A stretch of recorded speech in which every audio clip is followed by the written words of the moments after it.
Hello friends, how are you? Welcome to our YouTube channel Dhyan Commerce, the key of success. Please like, subscribe, share and press bell icon for notifications. Thank you.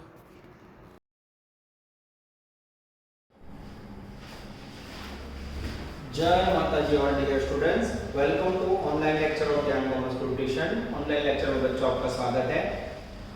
Variance analysis की सफर बच्चों हमने last lecture start की है। Investigation and interpretation of variances, तीन simple formula based working है बच्चों। आज हम लेने जा रहे हैं क्वेश्चन नंबर 5। आगे के तीन सम हो चुके हैं बच्चों, टोटली रिपीट वर्क कर रहा हूं, नजर बोर्ड पर रखना, बहुत ही मजा आने वाला है। पेज नंबर 25, कोई होमवर्क नहीं है बच्चों अब तक। The production manager of X Limited, text book साथ में होगी बच्चों, फुल स्केप बुक और कैंसिल बोलना ना पड़े। X Limited is facing a problem reducing adverse labor cost variance. The reported amount of adverse labor cost variance on March is 2 lakh. Labor cost variance minus है बच्चों। Your advice is sought as a whether this variance needed to be investigation, आनु investigation करवो જોઈએ। Page घुमाया। Question number 1, probability of variance being controllable, इसका meaning है 1 minus p। Cost of investigation 12,000, cost of correction 16,000. Determine the minimum expected benefit from investigation to justify the investigation process. Minimum expected benefit यानी L, net benefit, हाँ, paragraph according to one estimate expected benefit before considering cost 76,000 तो बच्चों probability of control हमें find करना है। पर सबसे पहले हमें फाइंड क्या करना है बच्चों, तो इसके लिए कौन सा फॉर्मूला यूज करोगे, बहुत ही इंपॉर्टेंट है।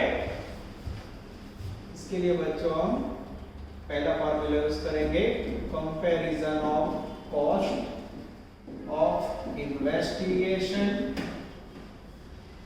पेन चेंज करते हैं बच्चों, थोड़ा पेन से लोचा लग रहा है नजर बोर्ड पे। चलो बच्चों,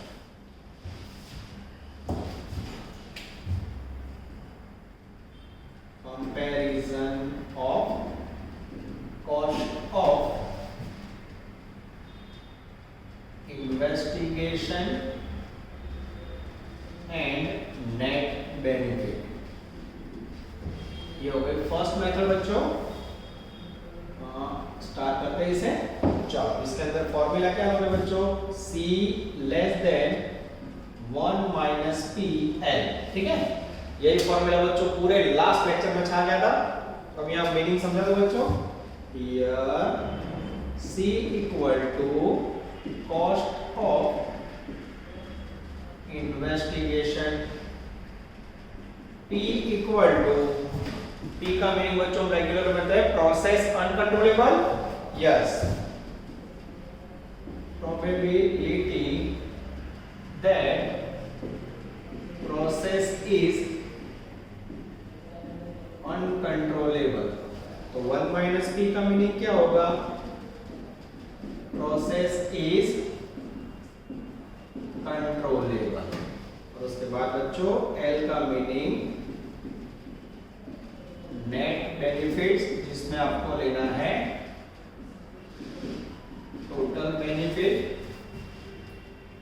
benefits minus cost of corrective action, ठीक है। चलो इसके अंदर वैल्यू डालें।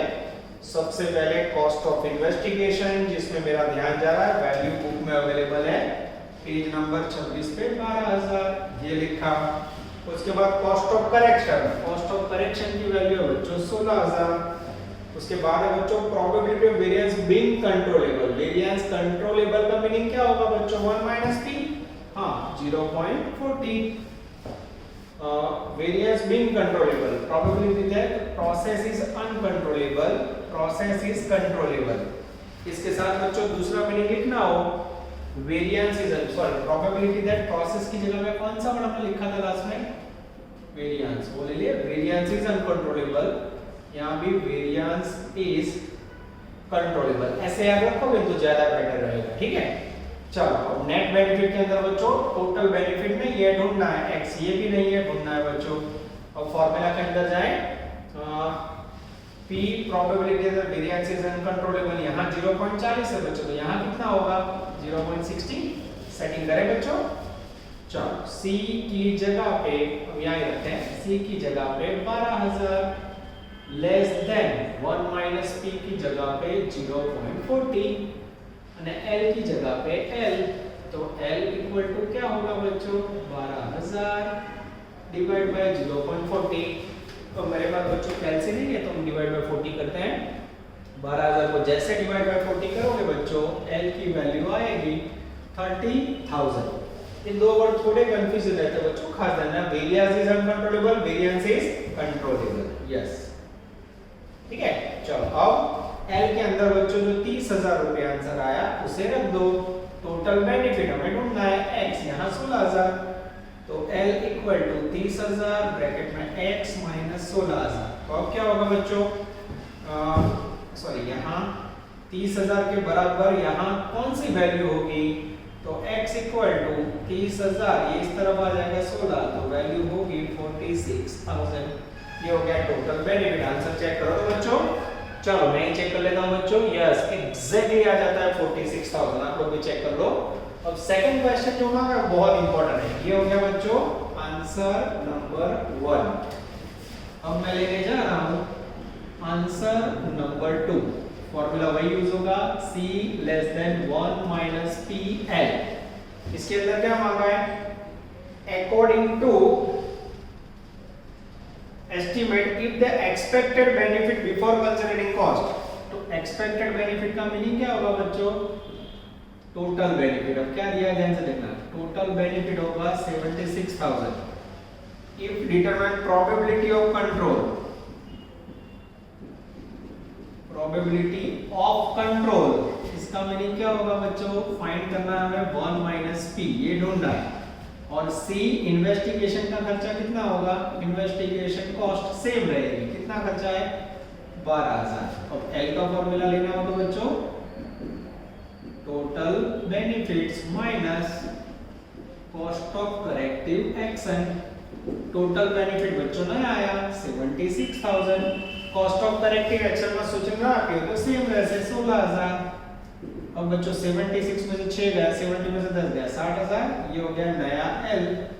अब इसको फॉर्मूला में डालें बच्चों, C की जगह पे 12,000 लेस देन 1 माइनस P नया ढूंढना और यहाँ 60,000, तो L equal to 1 minus P equal to 12,000 divide by 60,000।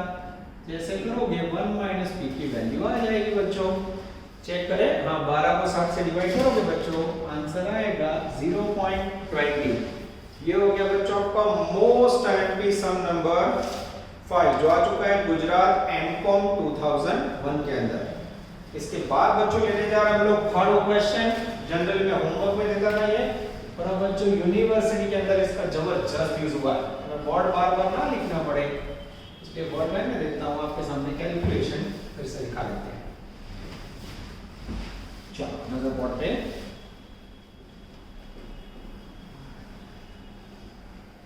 चलो फिर से स्टडी करें बच्चों। सम नंबर 7, इसके बाजू में फिर से होमवर्क करना है बच्चों। तो आप लोग पेपर में से गुजरात 15 और गुजरात 17 का सम करोगे, टेक्स्ट बुक में से कोई सम नहीं है, मोस्ट एमपी 100% के लिस्ट में से आप डाल सकते हो। चलो रेडी, मैं रीडिंग स्टार्ट कर रहा हूं। A company using detailed system of standard costing funds that the cost of investigation of variance is 20,000, यानी cost of investigation का खर्चा है 20,000। If after investigation control situation discovered the cost of corrective 30,000, if no investigation is made present value of extra cost involved 1,50,000। अब ये 150 बच्चों क्या लेना है वो आपको लगना है। अगर आप if no investigation is made the present value of extra cost involved 150 underline करो इसे। ये मुझे ऐसा लग रहा है बच्चों इसको टोटल बेनिफिट की जगह पर हमें लेना होगा। आगे जाए, the probability that process being control का मीनिंग क्या होगा बच्चों, I think 1 minus P, yes। आगे जाए, उसके बाद process out of control point and you are required to do whether investigation of the variances should be undertaken or not, the probability at which it is desirable to institute investigation into variances। चलो सबसे पहले investigation करना चाहिए, तो तो पहली method comparison of cost of investigation and net benefit, C less than 1 minus P है। अब इसके अंदर बच्चों वैल्यू सेट करता हूं मैं। C का मीनिंग है cost of investigation. Cost of investigation मैंने देखा है बच्चों 20,000 रुपए, ये लिखा।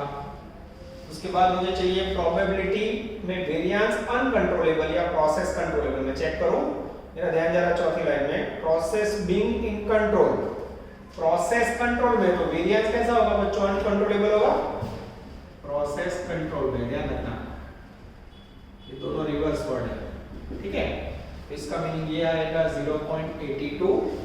और उसके बाद process being out of control, process out of control, process uncontrol, इसका वैल्यू होगा बच्चों 0.18। બધું આપેલું છે જો, चेक कर ले बच्चों। सही है, एकदम सही है। आगे जाते हैं। L का मीनिंग है net benefit, total benefit minus cost of corrective action. Cost of corrective action की वैल्यू मुझे बीच में दिख रही है 30,000, ये लिखा। अब बच्चों में जो चौथी लाइन पर ना वो ध्यान से देखना, थोड़ा कंफ्यूजिंग है। If no investigation is made, the present value of extra cost involved is ₹1,50,000। ये सेंटेंस कुछ कॉम्प्लिकेटेड है बच्चों, पर ये 1,50,000 को उन्होंने एक्स्ट्रा कॉस्ट इन्वॉल्व ना होती तो इतना पैसा होता। इसको आपको बेनिफिट समझना है। इन्वेस्टिगेशन ना हो तो 1,50,000 बेनिफिट होता। 1,50,000 आपको खास टोटल बेनिफिट कितना है, भाषा ऑकवर्ड है। 150 में से 30 गया 120। अब बच्चों फॉर्मूला में डालें, C की जगह पे 20,000 लेस देन ब्रैकेट में 1 माइनस P यानी 0.18 અને L यानी 1,20,000 सेटिंग करें। 20,000 लेस देन 1 का इनटू 18 करो। जैसे 20 को इनटू 18 करोगे बच्चों मेरे पास कैसे आंसर है लगभग 21,600 आएगा। अब ये मेन सेंटेंस है बच्चों, नीचे लिखते हैं हम लोग 20,000 लेस देन 21,600 है। अगर हो तो आपको क्या लिखना है, investigation should be done because cost of investigation is less। Cost less है बच्चों तो हमें इन्वेस्टिगेशन करना चाहिए। मैं चेकिंग करूं बच्चों पूरा answer, sum number 7 I think पूरा आंसर आ जाता है। अब इसमें बच्चों कहीं भी बोला नहीं है सेकंड मेथड यूज करो, पर आप नीचे भी देख सकते हो आंसर के अंदर भी उन्होंने अल्टरनेटिव मेथड यूज की है, तो हमें भी यूज करनी है। हाँ, हम लोग सेकंड मेथड यूज करते हैं, बोला है ना बोला, expected value benefit method EV equal to 1 minus P। उसके बाद बच्चों L minus C minus PC, ठीक है। ये नहीं मांगा है ना करो तो भी चले बच्चों, पर बने यहाँ तक दोनों फॉर्मूला यूज करने हैं। EV बराबर 1 minus P, L minus C minus PC। चलो EV बराबर 1 माइनस P का वैल्यू कितना है बच्चों 0.18, L माइनस C, L की वैल्यू है 120, इन्वेस्टिगेशन का खर्चा है 20,000 माइनस PC, P એટલે 0.82 અને C ફરી લેવાના 20,000 સેટિંગ કરો તો બચ્ચો 1 20 में से 20 गया 1 lakh into 0.18 18,000 minus 20,000 into 0.82 check करोगे बच्चों आई थिंक वैल्यू आएगी 16,400। इसमें से माइनस करोगे बच्चों 18,000 में से 16,400 गया तो वैल्यू आएगी प्लस 1,600। प्लस में आए तो क्या लिखना है, investigation should be done. Check कीजिए आंसर, यस बच्चों एकदम सही आ जाता है। ये हो गया आपका प्यारा क्वेश्चन नंबर 7। कहां चुका है बच्चों, गुजरात यूनिवर्सिटी 15-17 मोस्ट टाइम भी दाखिल पढ़ा। सबसे इंपॉर्टेंट क्या था, टोटल बेनिफिट, और उसके बाद ये एक्स्ट्रा फार्मूला हमने यूज किया, आपको ध्यान रखना है 1 minus P, L minus C and PC वाला। चलो अब बच्चों लेने जा रहे हैं बीच का क्वेश्चन नंबर 6। लाइव आपके सामने लिखा हुआ बच्चों, सम नंबर 6 ब्रैकेट में इलस्ट्रेशन 3 आपको खास देखना है बच्चों, नजर बोर्ड पे, बॉडी का फिक्स वर्ड अगेन कंटिन्यू। चलो बच्चों, मुझे भी बार बार ना लिखना पड़े इसलिए मैं आपकी तरह डायरेक्ट वैल्यू लिख रहा हूँ, पर आपके पास तो बच्चों उसके बुक है, आपको पूरा नोटिंग करना पड़ेगा, ठीक है। चलो रेडी, स्टार्ट करें बच्चों। छोटू 6, पेज नंबर छोटू 26। अच्छा सम बच्चों, पहला दूसरा तीसरा चौथा सम पहले लेक्चर में हुआ, 5 नंबर आज करवाया, 7 आज करवाया। अब बच्चों लेने जा रहे हैं छोटू 6। From the following figure, decide whether it is worthwhile to investigate. Investigation करવું જોઈએ કે નહીં? Cost of investigation है 6400 रुपए. Cost of out of control process 20,000. Cost of allowing the process to remain out of control 95. Probability of process being in control 0.90. Costing final June 1986. बहुत पहले आ चुका है बच्चों। चलो इन्वेस्टिगेशन चेक करना हो तो पहली मेथड ले बच्चों, मेथड के नाम लिखेंगे 1 number. Comparison of cost of investigation and net benefit. C equal to less than 1 minus PL. सबसे पहले cost of investigation जिसकी वैल्यू मुझे दिख रही है 6400। उसके बाद बच्चों cost of correction of out of control process. Cost of correcting यानी ये 20,000। उसके बाद बच्चों थर्ड वन है ना जोरदार है, cost of allowing the process remain out of control. Cost of allowing ये भाषा है ना बच्चों परेशान कर देती है। Cost of allowing process to remain control और कैंसिलिंग द टोटल बेनिफिट। हां सर या पॉइंट नंबर 3 ये इसका मीनिंग टोटल बेनिफिट ही लेना है। Cost of allowing process to remain out of control 95,000। ये दोनों का डिफरेंस लोगे बच्चों तो एल आएगा 90 में से 20 गया 70 75,000। चलो उसके बाद जब बच्चों probability of process being control, process control में उसका मीनिंग क्या है बच्चों? P 0.90। तो 1 माइनस P कितना होगा? 1 माइनस 0.90 यानी 0.10। अब बच्चों फॉर्मूला में वैल्यू डालें, ध्यान से देखना। C less than 1 minus P L में वैल्यू डालते हैं। C की जगह पे 6400 लेस देन 1 माइनस P की जगह पे 0.10 और L की जगह पे बच्चों 75,000। बराबर लगे? चलो अब आगे ले जाते हैं। 6400 लेस देन 75,000 को 0.7 पे मल्टीप्लाई करोगे तो 7500 आएगा। मैं बच्चों आंसर चेक कर लूं, आई थिंक एकदम सही है। बोलो अब ये इक्वेशन बोलो तो बच्चों क्या 6400 लेस देन 7500 है? हाँ है। तो मैं आंसर क्या लिखना है? Investigation should be done। Investigation करना चाहिए। क्लियर हुआ बच्चों? यानी हर एक के अंदर मेन है बच्चों फॉर्मूला। अगर आप फॉर्मूला मगअप कर लेते हो तो मेरे ख्याल से कोई दिक्कत रहेगी नहीं। चलो बच्चों सेकंड मेथड लेने जा रहे हैं, एक्सपेक्टेड वैल्यू बेनिफिट मेथड। यहाँ खाली इन्वेस्टिगेशन करना है कि नहीं बोला है। फर्स्ट मेथड में आंसर दे तो भी चले बच्चों, और मोस्टली सेकंड मेथड ले लेंगे। अब तीनों मेथड यूज में से कर लेता हूं।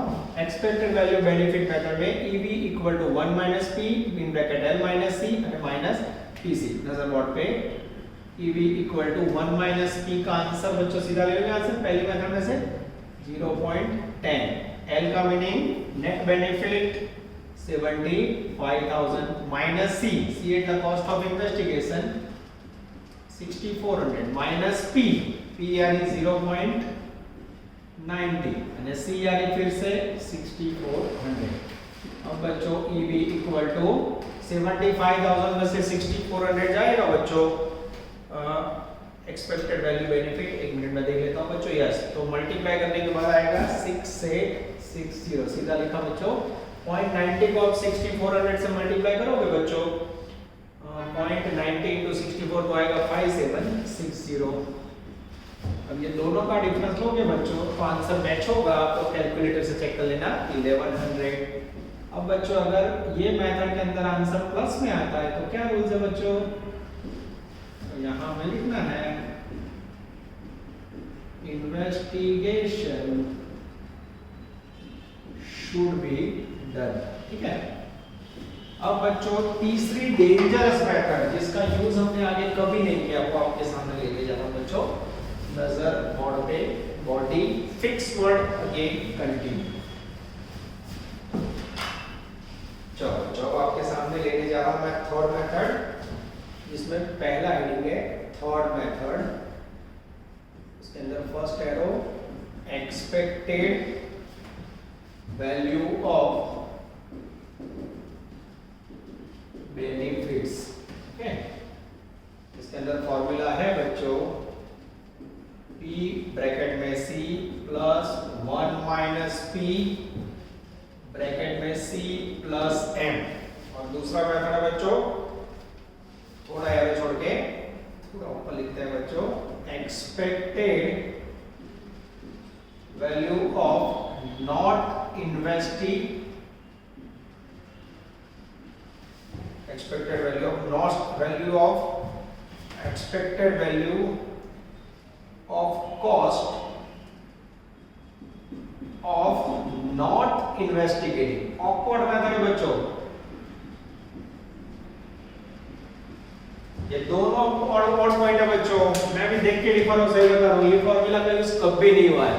पहले दो फार्मूला भागो कर लो बच्चों, चैप्टर पे कमांड आ जाएगी, पर ये इसका यूज होना जरूरी है। एक्सपेक्टेड वैल्यू ऑफ बेनिफिट ये थर्ड मेथड है। अब इसमें सेटिंग कैसे करोगे बच्चों, तो आपने जो वैल्यू रखी वही रखी है। सबसे पहले P की वैल्यू है 0.90, C का मीनिंग है कॉस्ट ऑफ इन्वेस्टिगेशन 6400 प्लस फिर से 1 माइनस P यानी C यानी कॉस्ट ऑफ इन्वेस्टिगेशन 6400। अब M का मीनिंग क्या लेना है बच्चों, दिस इज वेरी इंपॉर्टेंट, यहाँ M का मीनिंग लेना है हमें टोटल बेनिफिट।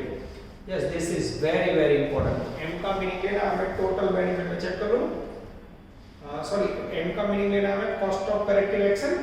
मैं चेक कर लेता हूं बच्चों जिससे दिक्कत ना हो। M की वैल्यू यस 20,000 रुपए हमें लेनी है। 20,000 रुपए हमारे पास क्या है, तो 20,000 रुपए cost of corrective action. M का मीनिंग क्या लेना, मैं लिख दूं M equal to cost of corrective action और उसकी वैल्यू है 20,000। टपका दो बच्चों, हाँ ये टपका है 20,000। 0.90 into 6400 करो तो 0.90 into 6400 करो तो बच्चों तो आएगा 5760 प्लस 26,400 को 10 से मल्टीप्लाई करोगे बच्चों तो आएगा 2640। ये दोनों को टोटल करोगे बच्चों तो 5 और 2 7,000, लगभग टोटल होगा 8,400। यानी अगर आप इन्वेस्टिगेशन करते हो बच्चों तो उसका एक्सपेक्टेड बेनिफिट आ रहा है 8400, तपास करवानो फायदो 8,400 છે। अब बच्चों expected value of cost of not investigating, अगर आप इन्वेस्टिगेशन ना करो तो क्या होगा, तो उसका फॉर्मूला है P ब्रैकेट में C प्लस 1 माइनस P और यहाँ L, ये फॉर्मूला आपको यूज करना है। P ब्रैकेट में C 1 माइनस P, मैं चेक कर लेता हूँ बच्चों तो गड़बड़ है कि नहीं है। अब यहाँ आपको याद क्या रखना है बच्चों, हियर C इक्वल टू 0। क्यों 0 लेना है, यहाँ कॉस्ट ऑफ नॉट इन्वेस्टिगेशन ना करवाने की मत सोचो। चलो तो P की जगह पे बच्चों 0.90 अंदर 0 प्लस 1 माइनस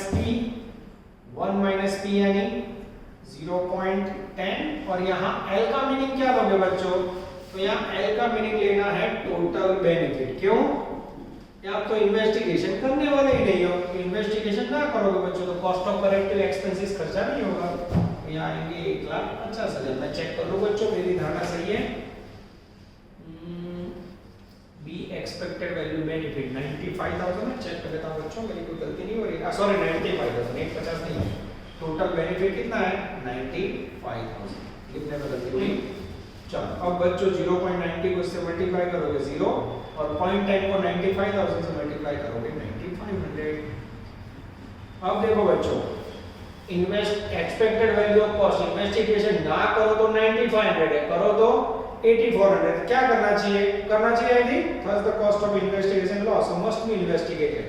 इन्वेस्टिगेशन करने का खर्चा नहीं करने से ज्यादा है बच्चों, ये नहीं करने वाला बहुत ज्यादा, तो investigation should B, investigation cost is less, so investigation should be done.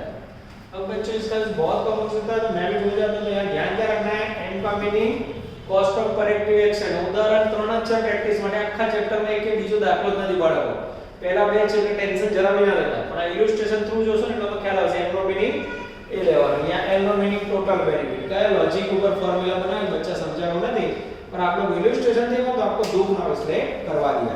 ये आपके 3 सॉलिड वजनदार क्वेश्चन पूरे हुए बच्चों। चलो बच्चों अब हम लेने जा रहे हैं sum number 11 page number 30 without any homework. Question देख के बच्चों खुशी हो रही है तो मटेरियल वेरिएंसेस का टेबल है बच्चों। यस एक अलग समय बच्चों लास्ट में आपको दुख ना हो, नई मेथड स्टार्ट ना इसलिए वही ले रहा हूं।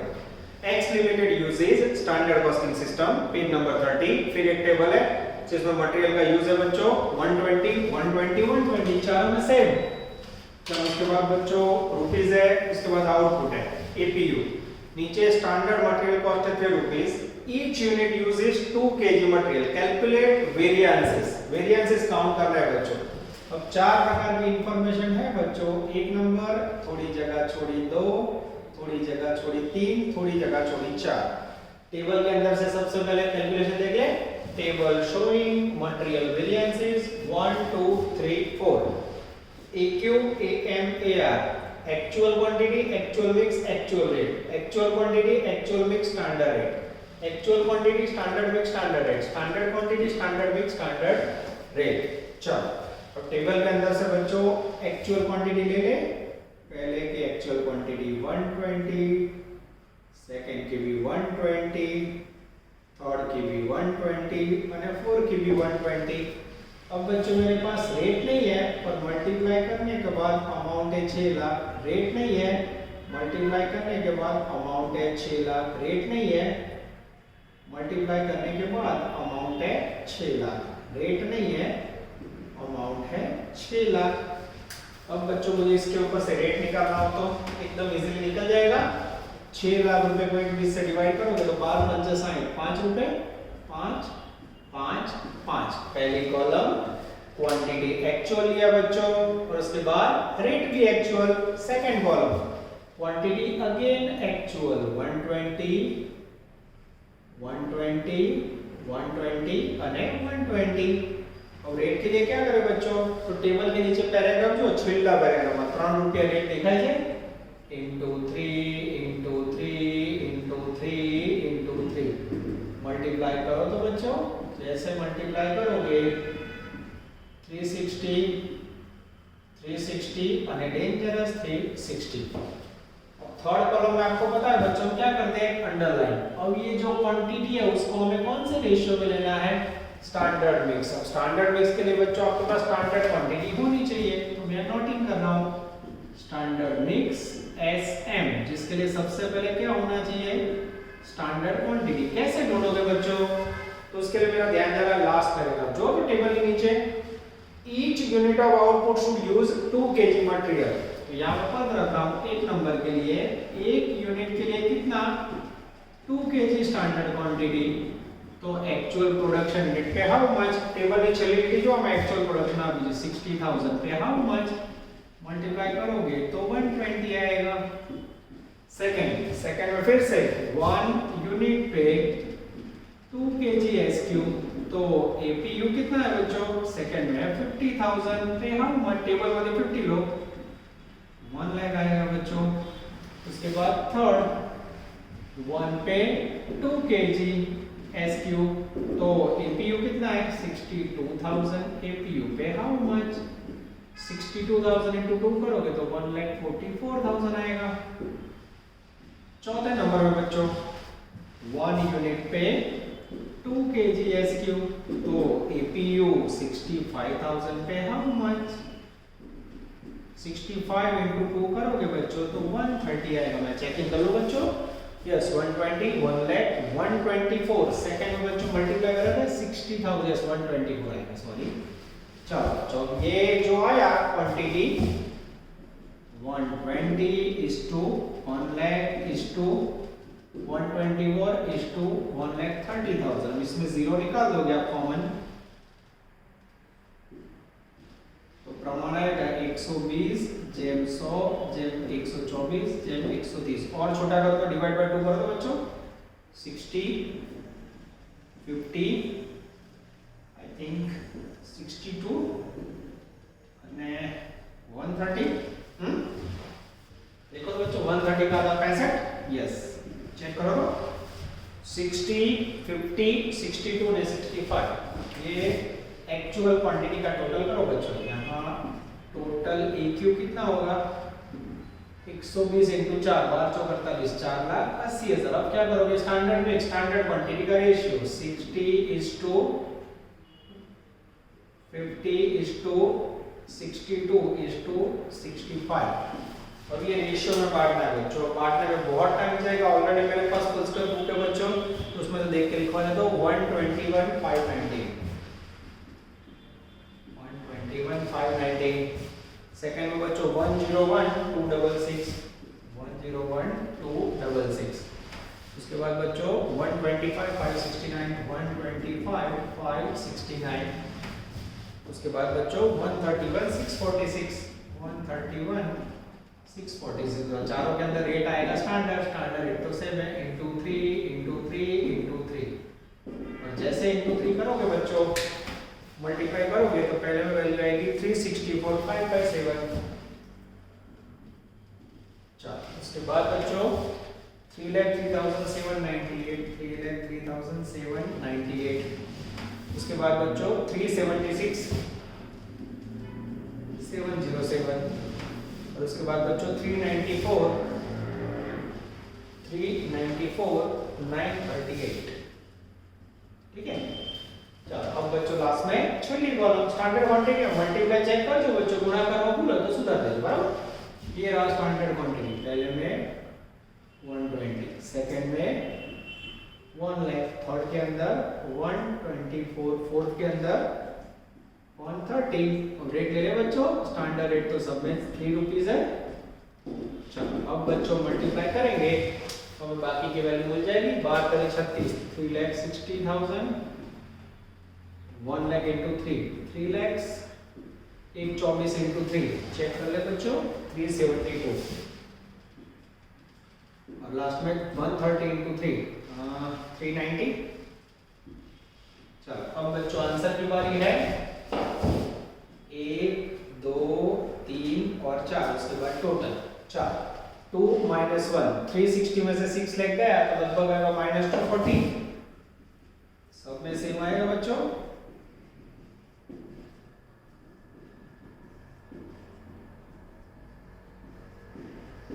ओके 2 2 4 2 6 2 8 8 1 9 लाख कितना आ रहा है बच्चों चेक कर लेते हैं। टोटल में टाइम डिवाइड करते हैं -960।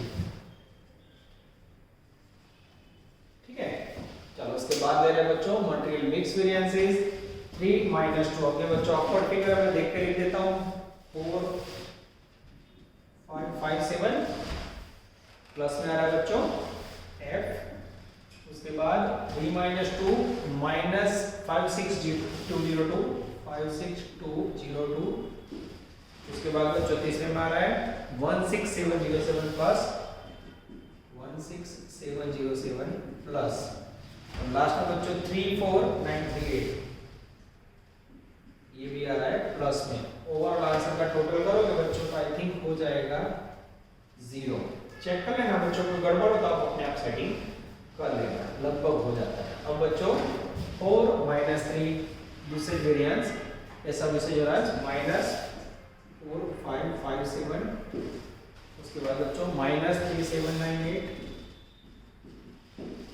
उसके बाद बच्चों -4707। उसके बाद बच्चों -4938 एंड ओवरऑल आंसर आएगा बच्चों -18,000। और बच्चों कॉस्ट में आएगा 4 - 1 करोगे तो पहले में आएगा बच्चों -240 सेकंड में आएगा -3 lakhs। उसके बाद -228 उसके बाद आएगा -2,10,000 और ओवरऑल टोटल आएगा बच्चों -978। और बिग सम बच्चों 4 - 2 पहले में आएगा 0। चलो उसके बाद -60,000। उसके बाद बच्चों 12,000। उसके बाद आएगा बच्चों 30,000। ये हो गया बच्चों ओवरऑल टोटल। जैसे टोटल करोगे -18 मिनट्स हो जाएगा। हाँ जगह तो हम इसलिए लिख देते हैं ये हो गया बच्चों आपका सम नंबर 11, जो इन्वेस्टिगेशन एंड वेरिएंस एनालिसिस में लास्ट 10 साल में कभी नहीं आया। अब इसमें लास्ट में बोला बच्चों किसको इन्वेस्टिगेट करना चाहिए, रीजन दीजिए। तो आपको दिखाई दे रहा होगा कि सबसे ज्यादा घपला किसके अंदर है, मटेरियल प्राइस वेरिएंसेस का इन्वेस्टिगेशन करना चाहिए। और यूसेज वेरिएंस मोस्टली आप देख सकते हो सारे माइनस में है, तो price variance and usage variance और यूसेज वेरिएंसेस का इन्वेस्टिगेशन करना चाहिए, कारण उसमें बहुत ज्यादा डिफरेंस है बच्चों। बाकी सारे वेरिएंसेस प्लस माइनस में है, दोनों में ज्यादा अनफेवरेबल है, तो दोनों का इन्वेस्टिगेशन करना चाहिए। और इसके लिए रिस्पांसिबल कौन है, तो प्राइस वेरिएंस के लिए परचेस डिपार्टमेंट रिस्पांसिबल होता है, और यूसेज वेरिएंस के लिए कर्मचारी एम्प्लॉय जिन्होंने मटेरियल खराब तरीके से यूज किया होगा। ध्यान रखते हैं बच्चों। नेक्स्ट के अंदर इसका दूसरा पड़ाव स्टार्ट होगा और फिर लास्ट में आएगा थर्ड पड़ाव। देखते हैं बच्चों। All the best. जय माता जी। Please like, subscribe, share and press bell icon for notifications.